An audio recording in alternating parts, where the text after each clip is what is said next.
Today, we're looking at more LGBTQIA+ Sims in The Sims 4. So let's start with the newest additions to the game, the High School Years Sims. Due to an update alongside this pack, identifying LGBTQIA+ Sims became even more explicit with orientation and pronoun selection. So jumping into Create a Sim, we have Ava Harjo, who is the first canon Sim to use they/them pronouns. In terms of their gender settings, they are female, they have a masculine frame, they cannot get others pregnant or become pregnant, and they can use the toilet standing up. Under sexual orientation, we can see they're romantically and mess around interested in with men only, and they're not open to exploring. Next up is actually Ash's stepmom, Ava Harjo, whose orientation settings include being romantically interested in men, but having a woohoo option for men and women and exploration set to no. We could identify her as being hetero-romantic and bisexual. Another Sim from this family is Ava Harjo's son, Noah Kane. Noah is romantically and mess around interested in men only. He's open to exploring, and he starts out the game as having a crush on Sidney Price, which brings you right along to the Price family, which includes two twins, one being Sidney Price, who's romantically and mess around interested in men and women while open to exploring.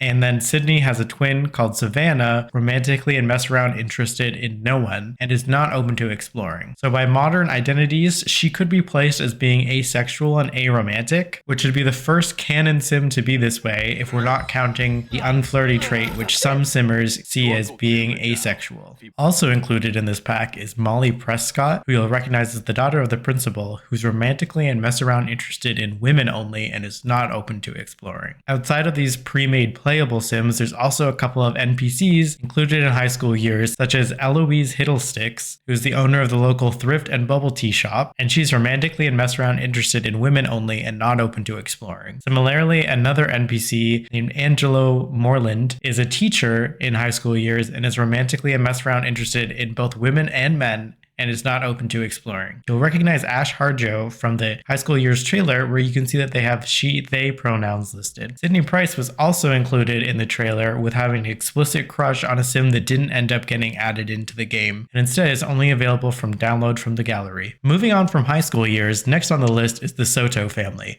who are the two women featured on the cover of My Wedding Stories. These two were almost enough to make me buy My Wedding Stories. There was a lot of lore included about these two in the My Wedding Stories trailer, including that Camille was engaged to marry a man before realizing that she had feelings for her Sim of Honor, Dominique. While I could have gone without the cheating bisexual trope, it was nice to see the first confirmed sapphic couple to be front and center on the pack's promotional material. While we see them as adults in the trailer, Camille and Dominique are found in the game as elders and unplayable in Tartosa unless you decide to move them into a house manually. Dominique Soto adds to the list of queer painter Sims, while Camille's bio credits her as a local historian with ambitions of being a best-selling author. I also found it refreshing to have our first sapphic couple without children. Moving on to cottage living, the first couple is Derek McMillan and Ian Moody, who are an elderly gay couple living in Henford. As their bio alludes to, Derek is more of the quiet homebody type who enjoys the farming aspects of cottage living, while Ian is more of a socialite with talents in charisma, singing, and piano. Derek and Ian feel like fully realized Sims as they have a variety of relationships and skills when you start playing as them.